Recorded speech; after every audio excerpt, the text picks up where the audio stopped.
Good evening, I'm Cynthia Arsenault. A stopped train blocked a road north of Kinder for hours Wednesday evening, creating a massive headache for residents.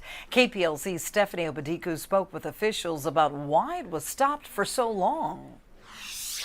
Typically, if a train stops at the railroad crossing, it's for 10 to 15 minutes. But Wednesday evening in Kinder, that wasn't the case. Federal restrictions regulate the number of hours a train crew can work, both in a day and in a week's time. When this crew hit their maximum number of hours, they decided to shut down and leave the train, blocking the only entrance of a neighborhood. Allen Parish Sheriff Doug Aber began receiving an alarming number of calls. Apparently they reached the 100 hours, and so they stopped the train and consequently left the train there. And then once the locals, in one particular road on Botley Cemetery Road, there is no other way around. Most places there's another way to get out. They were trapped.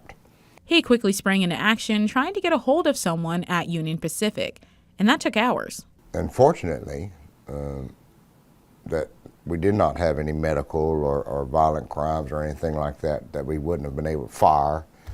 In fact, I was pretty emphatic with the folks at Union Pacific that if that had occurred, this would be far from over.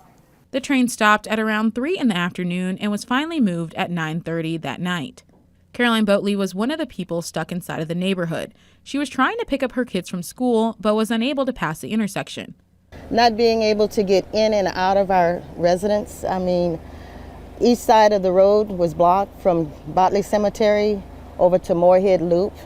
That's the only way in and out of our subdivision area. I was unable to go and pick up my kids from childcare. 7 News received a response from a Union Pacific representative saying, "Our standard practice is for each crew to safely complete their run and tie-up at the destination yard. Clearly that didn't happen, and we will be looking into what caused this train to be delayed. Again, we apologize for the disruption to the community."